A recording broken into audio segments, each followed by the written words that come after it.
Hello there, a very good evening and welcome to another edition of Primetime News on TV1. I'm Charlotte Benedict for the Newsfirst team. And I'm Naveksha Gunasekara. Here are your headlines for tonight.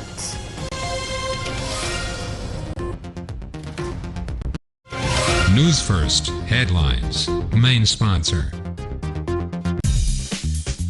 For sports items, b2b.lk.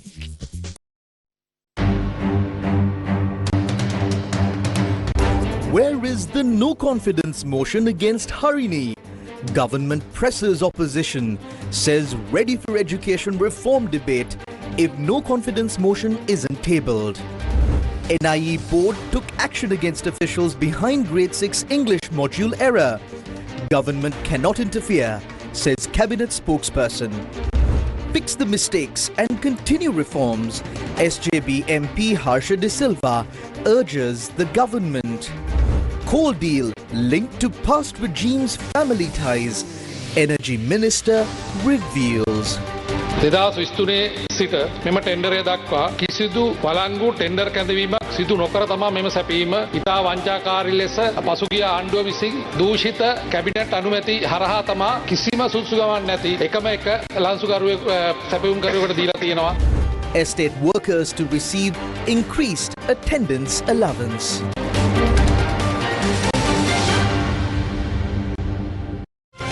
Newsfirst headlines. Main sponsor. For garden tools, b2b.lk. In a top story tonight, Parliament today heard that the opposition will be granted 2 full sitting days to debate the no-confidence motion submitted against Prime Minister Dr. Harini Amarasuriya. The announcement was made by Leader of the House, Minister Bimal Ratnayake, during this morning's parliamentary session. Opposition Leader Sajid Premadasa said the motion of no confidence would be moved, quote-unquote, at the appropriate time. Meanwhile, Cabinet spokesperson, Minister Dr. Nalinda Jayatissa issued a separate remark stating that if the opposition fails to present the no-confidence motion, the government is prepared to use the allocated time to take up a debate on education sector reforms. Under the leadership of opposition leader Sajid Premadasa, a no-confidence motion against Education Minister and Prime Minister Harini Amarasuriya was signed on the 7th with the support of the opposition's partner parties. They stated that the motion was brought forward due to the government's education reforms allegedly containing elements inappropriate for children, along with numerous factual errors in the subject matter and the government's failure to take formal corrective action. However, the opposition has not yet handed over the motion to the Speaker. විශ්වාස භංගයක් අත්සන් කරලා ඒක ඉදිරිපත් නොකර ඉන්න එක අපි හිතනවා ගැටලුවක් කියලා. ඒ නිසා කැමති ඉදිරි දවස් දෙක 22 සහ 23 දවස් දෙක අවශ්‍ය නම් සම්පූර්ණයෙන්ම මේ විශ්වාස භංගයට ලබා දෙන්න. ඒ නිසා අපි දැනගන්න කැමති විපක්ෂයේ පැත්තෙන් මේ විශ්වාස භංගය ඉදිරිපත් කරනවද නැද්ද කියලා. විපක්ෂයේ කාර්යභාරයක් අපි සාකච්ඡා කරලා අවශ්‍ය වෙලාවට කටයුතු කරනවා. කරු සභානායකතුමා ගරු කතානායකතුමනි ඒක විපක්ෂයේ අත්සන් කරන කාර්යභාරය වෙන්න පුළුවන්. නමුත් අග්‍රාමාත්‍යවරියකට අග්‍රාමාත්‍ය තූරයට අදාළව විශ්වාස භංගයක් අත්සන් කරනවා නැත්නම් අපි කියන්නේ ඒක බාර දෙන්න කියලා. මොකද ඒක රටේ ස්ථාරභාවයට පවා බලපෑමක් ඇති කරනවා. කතානායකතුමනි නිසි වෙලාවට අපි ඔබතුමා අතට පාර දෙනවා. This no-confidence motion is being brought against the education reforms. As a government, we are prepared to take up the no-confidence debate on Thursday and Friday and present the government's clear position on the education reforms. If for any reason the opposition does not use those 2 days for the no-confidence debate or fails to present the motion, we as the government are ready to move a debate on the education reforms on those same days, the 22nd and 23rd, and discuss the matter throughout the day. තවත් විපක්ෂයේ මන්ත්‍රීවරු ගණනාවක් ඉන්නවා මේකට අත්සන් නොකරපු. ඒ සියලු දෙනාගේම අත්සන් ටිකක් ලබාගෙන අපි මේක නිසි ආකාරයට නිසි වෙලාවට ඉදිරිපත් කරන්න. මං හිතුවා දාපු සද්ද හැටියටයි විශ්වාස භංගය අත්සන් කරන්න ගත්ත වේගය හැටියටයි අද මේ අඟහරුවාද නම් පටන් ගන්නේ කියලා විවාදේ. අපි ලෑස්ති කරන්න. අද ස්ථාවරණයක අත්තිරවල ගේන්න පුළුවන්. ඒ නිසා ඔය අත්සන් කරපේ පුස්කන්න කලින් ගේන්න විවාදේ අපි ලෑස්ති ඒකට උත්තර ලබා දෙන්න. Now, how did a grade 6 English module issue disrupt the education reform process? Here is a detailed examination. Under the ongoing education reforms, a controversy arose when the grade 6 English module included the name of an inappropriate website. Following this incident, the National Institute of Education's Deputy Director, Darshan Samaravira, was sent on compulsory leave yesterday. This action was taken based on the initial findings and the recommendations of the committee appointed by the Ministry of Education, headed by Ranjit Aryaratna. He served as the Deputy Director General in charge of the Faculty of Languages and Social Sciences of the institution. 2 female officers working under him in the English Language Division were also suspended. These disciplinary actions were implemented by the Governing Council of the National Institute of Education. How did an inappropriate website get included in the grade 6 English module? අපි දන්නවා ඉංග්‍රීසි මොඩියුලේ ගත්තම ඒ ඉංග්‍රීසි මොඩියුලේ සඳහන් වෙනවා 47 වන පිටුවේ body කියන වචනය. When we look at the English module on page 47, the word body appears.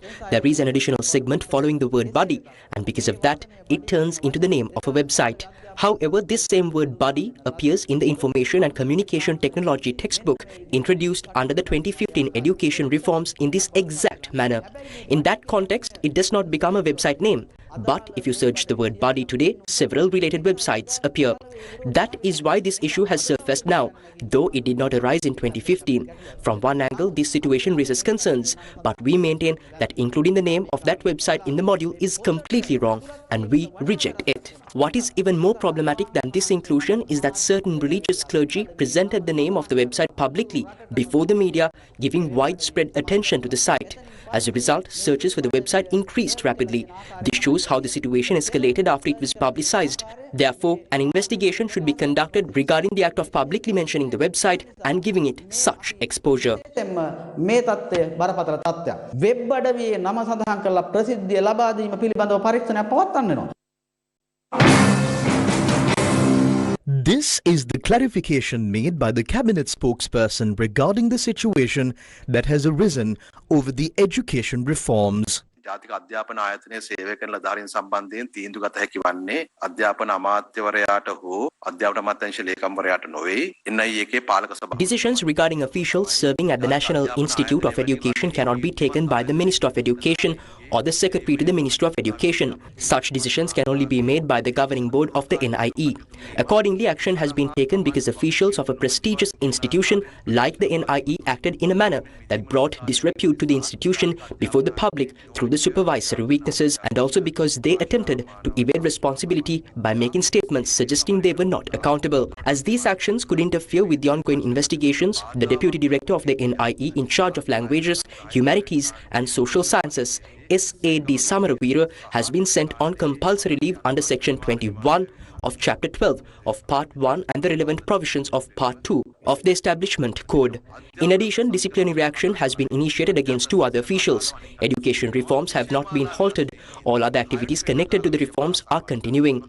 Only the implementation of the changes to the grade 6 curriculum has been temporarily paused for few months. During this period, we can address and eliminate the confusion caused by a few individuals. We are trying to find answers how this issue arose, who acted irresponsibly, and who is accountable. Investigations are underway and necessary steps have been taken. However, this does not mean that the minister leading the education reforms, the secretary to the ministry, or all officials should be punished collectively. That is what the opposition wants. But what we have before us is a specific issue. If you claim there is sexual content, exploitation, or any form of education obscenity, then bring the evidence to the next press briefing. There is nothing of that nature here. This incident is specific and we are taking specific action accordingly.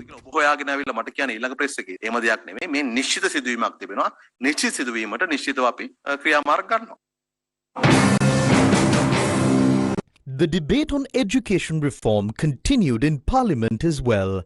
Some opposition parliamentarians said that the error in the module should be corrected and that education reforms must be implemented immediately. This website has nothing to do with us. If someone made a mistake, remove them. But we have to move beyond that. These reforms must be implemented. If so, instead of postponing things, you must stand firm and correct the mistake and agree to move forward. Simply changing the curriculum is not enough. As you said, teachers must be trained. Technology must be introduced. We have no issue with the semester system. That is what should happen. We never criticized that. What matters to us is how the child learns. The child needs to be taught how to learn. Today, memorization is not necessary. Everything is in AI. But the child must know how to extract information and how to use it in real life. That is what is needed. Did we ever say that grades 1 and 6 reforms should not be implemented? Did we say that? I want to know. We never said not to implement them. It is you who created an English module with an inappropriate website for children. Did the opposition do that?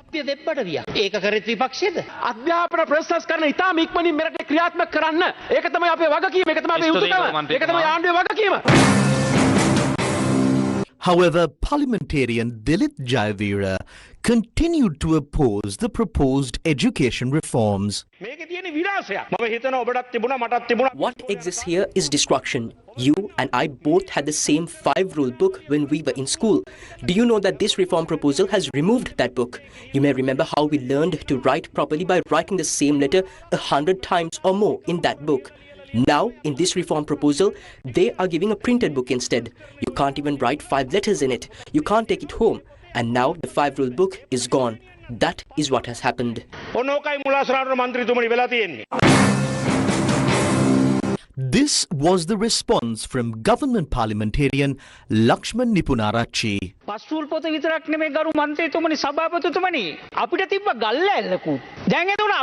Not only the 5-rule book, Honourable Member, we also had slate boards. Should we include slate boards in today's education system simply because we used them? By your logic, since we wrote on slate boards, we must include a slate board somewhere in the current reforms.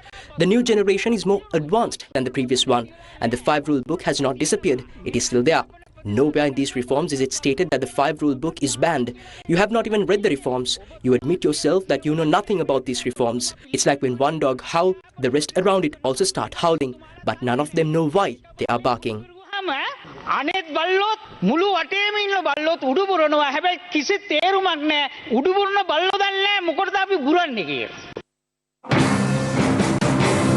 A group of parents met the Mahanayaka Theras of the Asgiri and Malwatu chapters of the Siam sect to brief them on the education reforms prepared for implementation for grade 6. The group that arrived at the Asgiri Mahaviharaya explained the matter to the Mahanayaka Thera of the Asgiri chapter of the Siam sect, the most venerable Varakagoda Sri Jnanaratana Thera. කාගේ හරි දෝෂයක් හින්දා මෙතන මේ ඇවිල්ලා තියෙනවා මේ body net කියලා එකක් මේ වෙතරන්නේ. හැබැයි අපේ හාමුදුරුවනේ පාඩමට මේක කිසිසේත්ම අදාළ නැහැ. එතකොට ළමයට තියෙන්නේ මේ ටික බලන්න පුළුවන්. හැබැයි වෙබ්සයිට් එකකින් මේකට අපේ හාමුදුරුවනේ ඇතුළත් වෙන්න කිසිම QR code එකක් නැහැ. දැන් ඒක එයාලා දැන් අධ්‍යාපන ලේකම්තුල මේක සදොස් කරගන්නවා කියලා.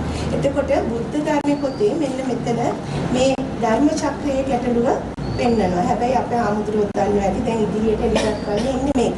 හැබැයි ළමයින්ට මේ පුරුදු දෙය නැති වෙනවා. ඒකට අපිට මේකට ස්ටිකර් එකක් හරි අලවලා ආමුදුරුවනේ අලුතින් ගෙනල්ලා මේව කරන්න පුළුවන්. අපේ මහානායක ආමුදුරුවෝත් මේකට අකමැති ඒක නිසා අපි අකමැති කියලා කියනවා. ඊට අපි දන්නවා ඔබ වහන්සේට හින්දා තමයි මේ රට මෙච්චර දුරක් සාර ධර්ම ටික රැකගෙන ඇවිල්ලා තියෙන්නේ. ඉතින් අපේ දරුවෝ වෙනුවෙන් ඉල්ලා හිටින්නේ 2026 අපේ අහිංසක දරුවන්ට දෙන්න කියලා අපේ ආමුදුරුවෝ.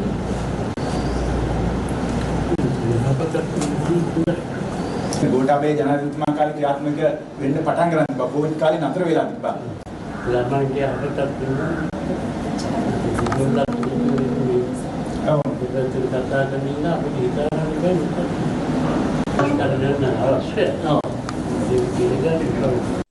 Afterwards, the group also visited the Mahanayaka Thera of the Malwatu chapter of the Siam sect, the most venerable Tibetuave Sri Sumangala Thera.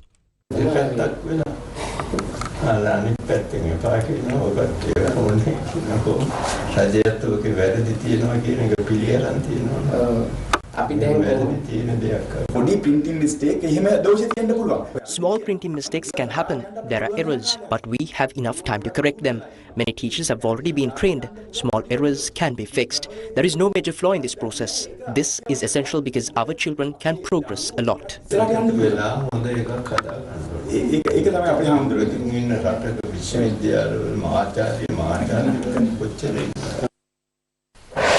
Newsfirst with the people.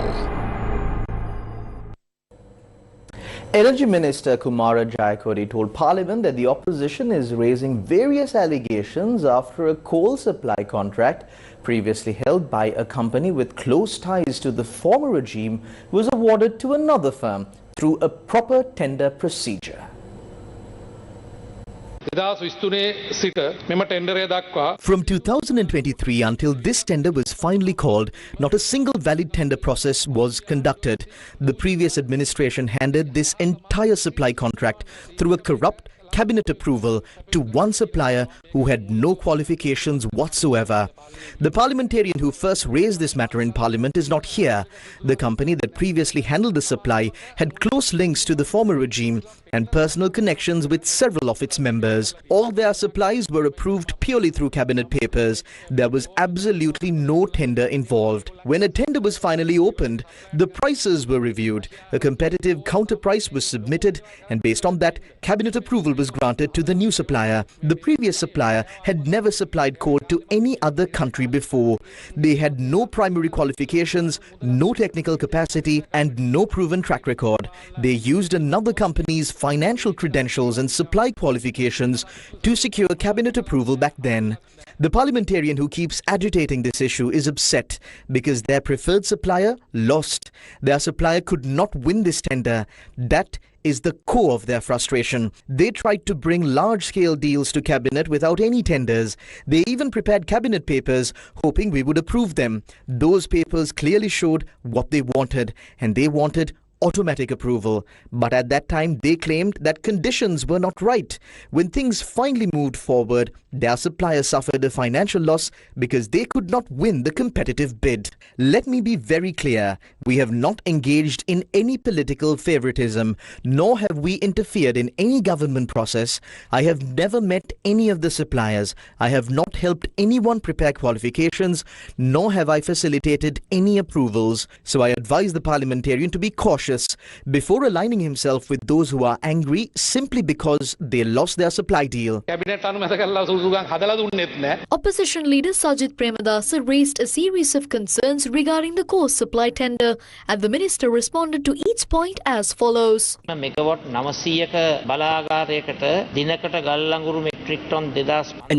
megawatt power plant requires 2,500 metric tons of coal per day and between 1.5 and 1.7 million tons annually. Because coal cannot be unloaded during the monsoon period from May to August, orders for the following year must always be placed in April and the process must be completed by August. But deviating from this established procedure, the government has called this tender in August. It is also reported that the tender period has been reduced to 21 days, whereas a standard tender is usually given 41 days. I want to know, under whose approval was this period reduced to 21 days? I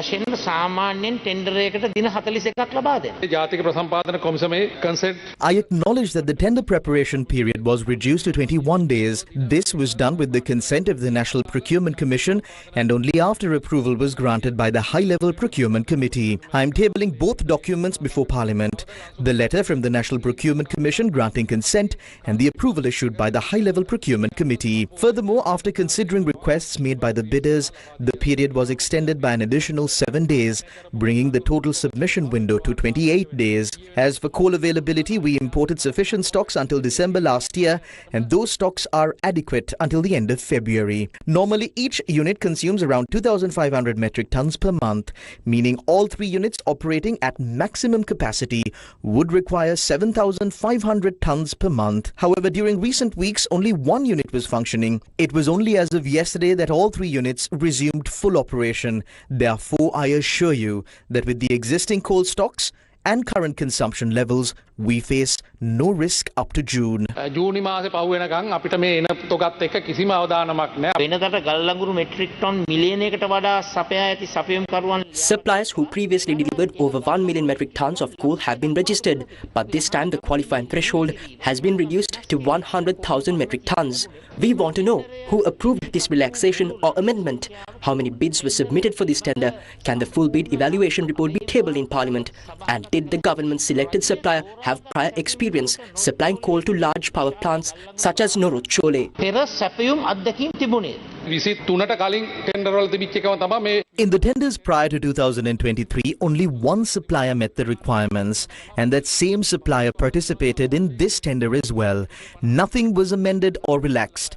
The primary qualification is financial capability. The bidders must show a minimum turnover of $150 million over the last 3 years. The government has not changed, relaxed, or removed any of these conditions. For this procurement, we received 10 bids. The bid evaluation report can be tabled in Parliament. This tender also marks the highest number of competitive bidders ever recorded in Sri Lanka's coal supply history. Previously, companies eligible to participate in the coal import process were required to have handled at least 1 million metric tons of coal with a net calorific value of 5,900 kilocalories per kilogram. We want to know how this requirement was violated. According to the current tender, the required NCV for the coal is 5,900, meaning each kilogram must contain 5,900 kilocalories.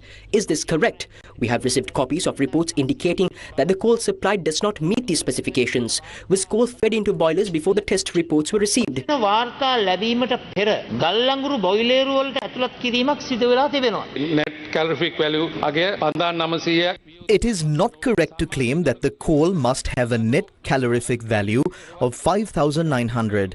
In general procurement terms, suppliers are required to provide coal with a gross calorific value, typically in the range of 5,900 to 6,150 or even higher. If, for any reason, the delivered coal does not meet these specifications, penalties are imposed. According to the contract, the load port inspection report confirmed that the coal met the required specifications at the point of shipment. Based on the discharge port inspection reports, the first shipment recorded a GCV of 5,520. We have received the independent inspection report for the shipment, and I am prepared to table it in Parliament. Under clause 5.6 of the supply contract, penalties are charged at double the rate for deviation from specifications. In this case, approximately $2.79 million will be charged as penalties. Since the supplier has already paid 80%, the remaining 20% is still withheld. In addition, we are holding a performance bond of 10% of the total value of the 1.5 million ton shipment. This performance guarantee ensures that we have no difficulty in recovering the applicable penalties. All legal provisions necessary for this recovery are in place. Regarding the second shipment, we have already received the report. Its GCV is 6,017, which falls within the acceptable range. The third shipment is now being unloaded. Coal was fed into the boilers based on the load port inspection reports, which indicated no risk at the time of use. To my knowledge, this is the first time in history that the entire sampling process was properly tracked, sealed and monitored throughout. sample ලංකාවේ ඉඳලා හරියට track කරලා හරියට seal කරලා යවපු එකම අවස්ථාව. The Court of Appeal ordered that the writ petition filed by Venerable Balangoda Kassapathero and Venerable Trikunamale Kalyanavanshati Thero seeking to invalidate the Trincomalee Magistrate's order to arrest and remand them be taken up for consideration on the 22nd of January. The petition was called before a bench of the Court of Appeal comprising President of the Court of Appeal, Justice Rohantha Besurya and Justice Priyantha Fernando. Appearing for the petitioners, President's counsel Manohara De Silva told the court that the Trincomalee Magistrate's order to remand his clients was entirely contrary to the law. He submitted that under the Coast Conservation Act, the police had not presented sufficient material before the magistrate to justify remanding the petitioners. He also told the court that the Attorney General had already expressed consent for his clients to be granted bail Yet, the police had acted in contradiction to that position. Representing the Attorney General, Additional Solicitor General Vikumdia Bru informed the court that since the suspects had been produced under the Coast Conservation Act, the magistrate did not possess the authority to release them on bail. He sought a date to present further submissions regarding the petition. After considering the submissions, the Court of Appeal bench fixed the petition to be taken up for support on the 22nd January. The group, including Venerable Balangoda Kassapathero, who had been remanded in connection with allegations under the Coast Conservation Act and an unauthorized construction, were produced before court again yesterday and were further remanded until the 28th. Venerable Balangoda Kassapathero and several others launched a protest on the 16th November, alleging that the police were attempting to remove a Buddha statue placed on land claimed to belong to the Sri Sambuddhatva Jayanti Bodhi Raja Vihara located along the Kotwa Road in Trincomalee. However, it was later revealed that an unauthorized restaurant had been built near the coastline on the said land. It was thereafter confirmed that the main reason for the protest was the Coast Conservation Department's attempt to remove the restaurant. Appearing for the accused yesterday, attorney Nuan Bellanthuru submitted to court that some sections in the case filed by the Coast Conservation Department had been framed in a way that did not allow bail. He therefore requested the court to amend the relevant sections. But the Attorney General's Department representing the Coast Conservation Department told court that such sections cannot be amended. They further informed court that if the unauthorized construction is removed, then the matter could be reconsidered, but altering the charges requires approval from the Attorney General's Department. Having considered the submissions, the magistrate rejected the request for bail. On the previous occasion, based on a proposal presented by the State Council, we expressed our agreement.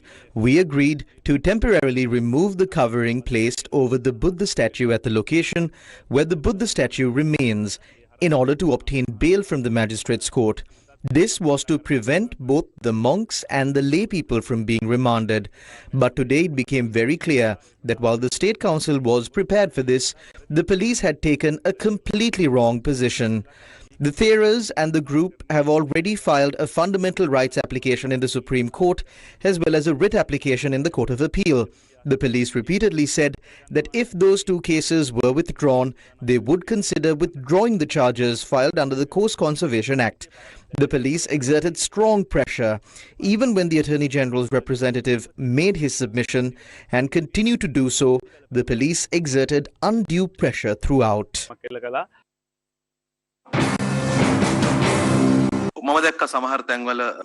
I saw that in some places this matter had been reported with a distorted interpretation. Generally in court cases, it is not the Attorney General personally who appears.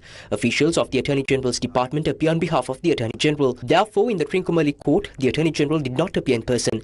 A government official appeared on his behalf. The Attorney General represented the Coast Conservation Department. So in this case, there is no conflict whatsoever between the police and the Attorney General's Department. The group currently facing charges, the group that is now remanded, had filed a writ petition against the police and also filed a fundamental rights case. So there is no issue arising between two state institutions here.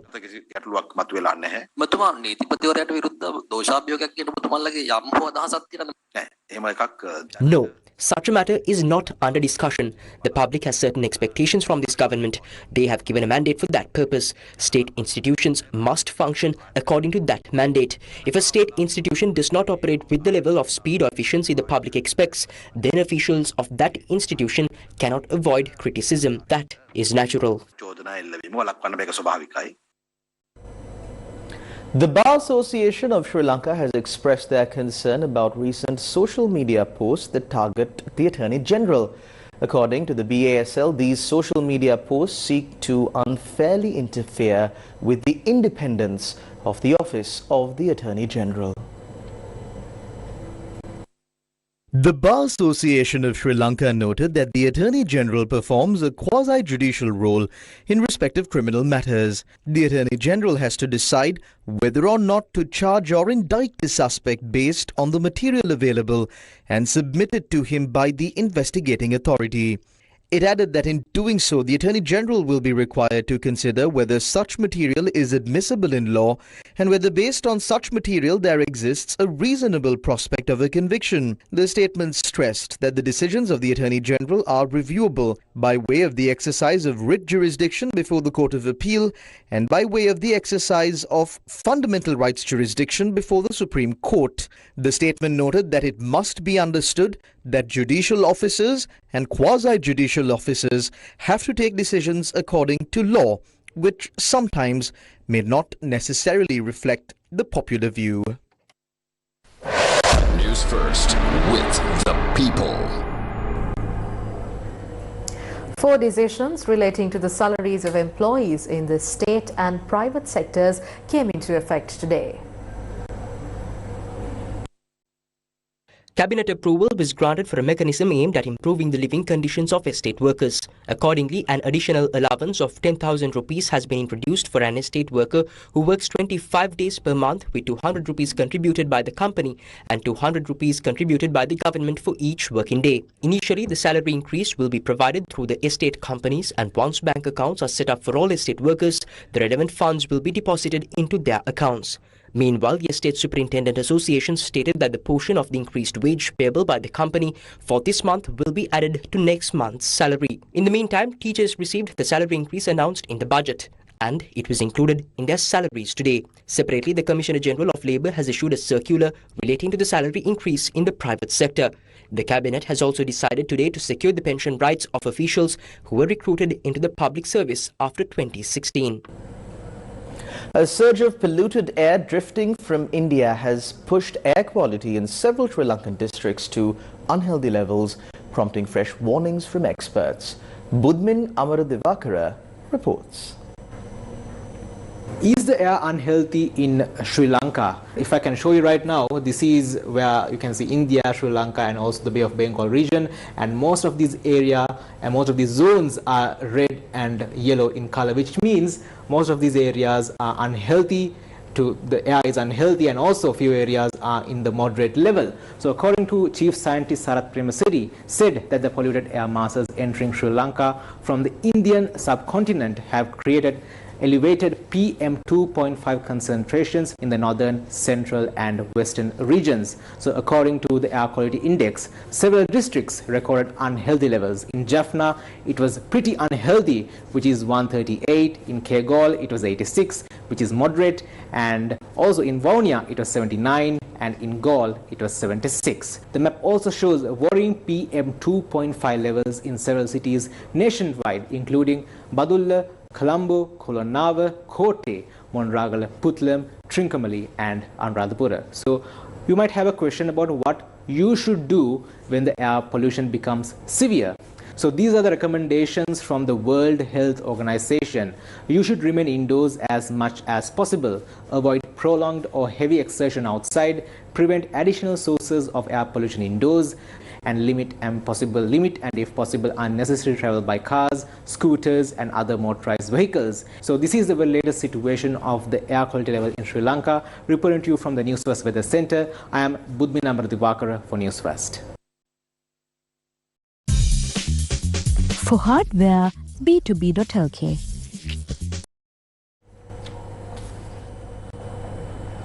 Sri Lanka's newly appointed ambassador to Russia, Shobhini Gunasekara, formally presented her letters of credence to Russian President Vladimir Putin on the 15th of January 2026 at the Grand Kremlin Palace in Moscow. The solemn ceremony, conducted with full adherence to long-established protocol, was attended by Russia's foreign minister and foreign policy advisor, underscoring the event's significance for Russia's global diplomatic engagements. Ambassador Gunasekara was among the envoys representing 32 countries who were officially received by President Putin. Following the formal proceedings, an informal interaction allowed President Putin to personally greet the diplomats. During this exchange, Ambassador Gunasekara conveyed the warm regards of Sri Lankan President Anura Kumara Dissanayake and the people of Sri Lanka to the Russian Federation. She expressed Sri Lanka's gratitude for Russia's solidarity in the aftermath of the devastating Titva cyclone, describing Moscow's support as a gesture deeply valued by the Sri Lankan people. To the Russian Federation,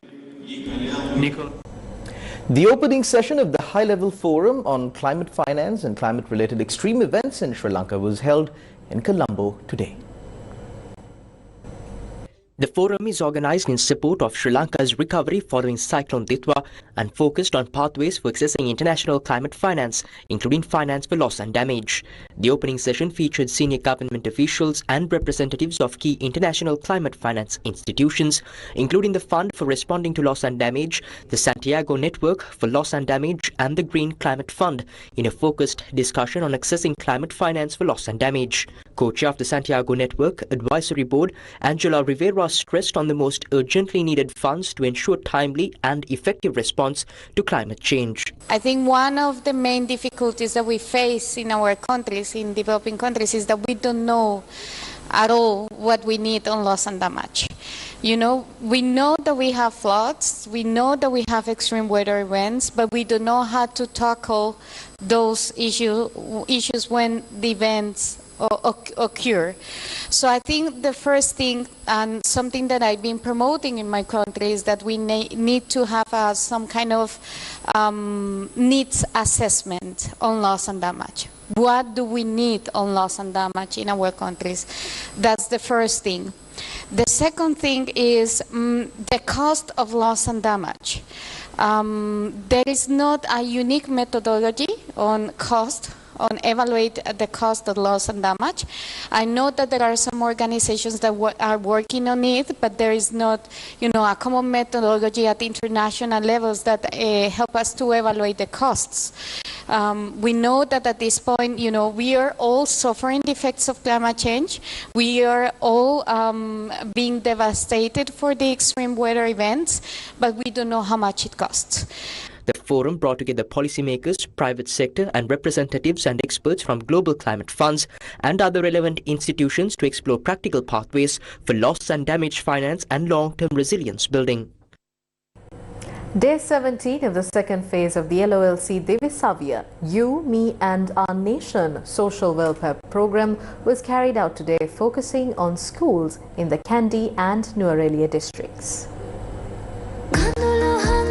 The LOLC Divisavia You, Me, Our Nation social welfare initiative consists of 3 phases. Under the first phase, dry rations and essential items were distributed over a period of 10 days to families whose houses were completely damaged by Cyclone Ditwa. The second phase commenced with the objective of renovating 200 schools that were affected. This phase will be implemented over the next few days across 3 provinces and 6 districts. Renovated buildings at Galkanda Junior School in the Katugasthuda Divisional Secretariat Division in the Kandy district and at Fairlawn Tamil School in Nuwara district, both affected by the disaster, were declared open for student use today.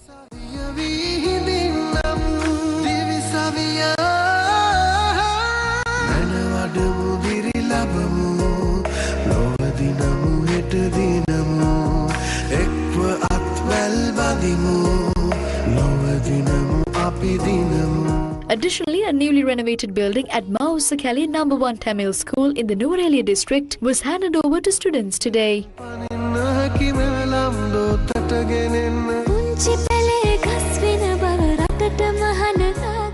LOLC Divisavia social welfare program is dedicated entirely to supporting our people.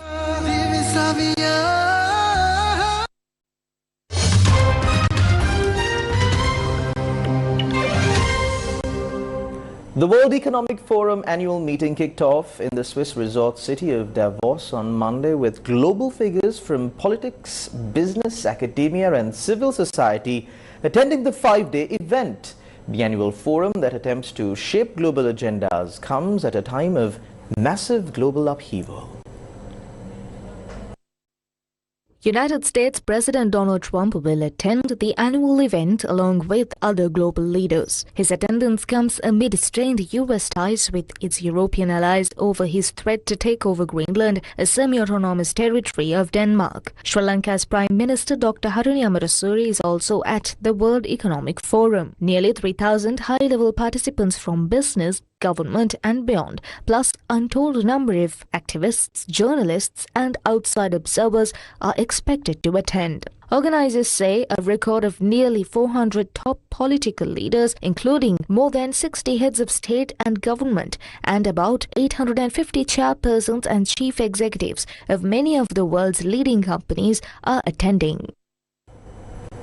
US President Donald Trump has turned his fire on a deal between Britain and Mauritius to settle the future of the Chagos Islands, the contested Indian Ocean archipelago that is home to a strategic US military base.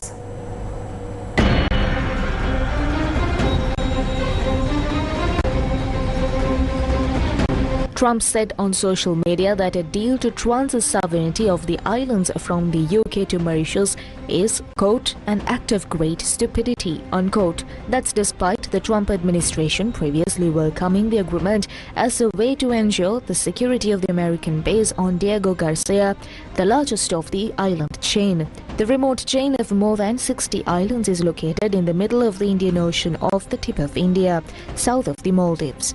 The Chagos Islands have been under British control since 1814 when they were ceded by France. The archipelago is best known for the military base on Diego Garcia, which has supported US military operations from Vietnam to Iraq and Afghanistan. In 2008, the US acknowledged it also had been used for clandestine rendition flights of terror suspects. Britain split the Chagos Islands away from Mauritius, a former British colony, in 1965, 3 years before Mauritius gained independence, and called the Chagos Archipelago the British Indian Ocean Territory.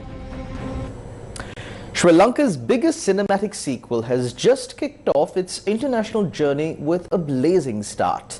Dharmayuddha 2 is ready to hit big in Australia.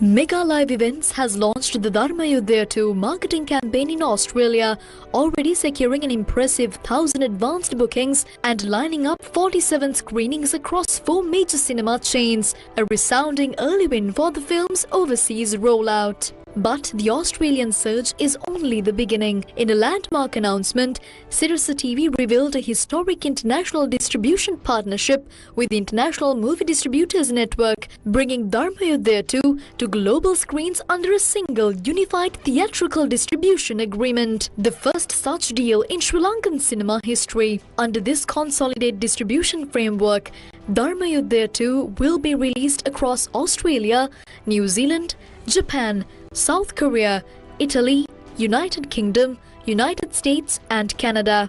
These regions collectively host approximately 1.2 million Sri Lankans, giving the film an unprecedented global diaspora reach. ලොකු ප්‍රශ්නයක් sir.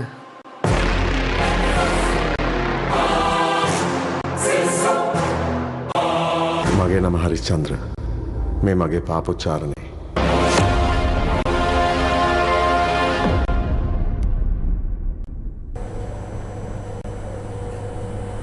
According to Lonely Planet, one of the world's most influential and widely trusted travel guide publishers, 13 Sri Lankan beaches have been spotlighted as some of the finest coastal escapes in the region, reaffirming the island's reputation as a world-class tropical destination.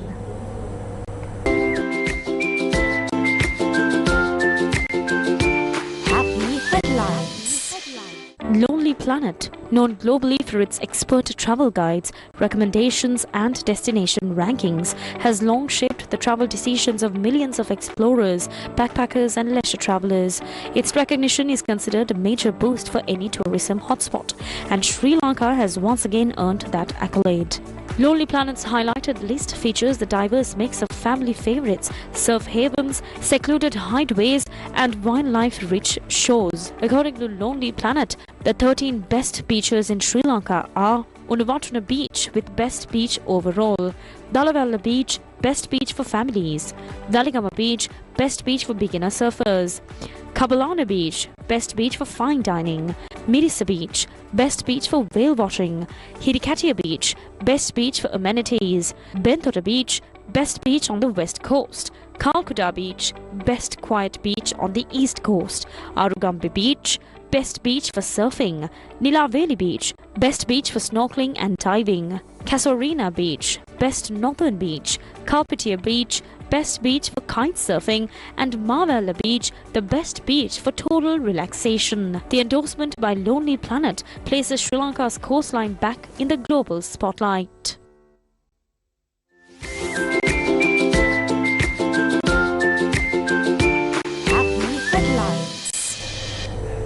And that's the wrap of Primetime News on TV1 for tonight. Thank you for watching. Good night.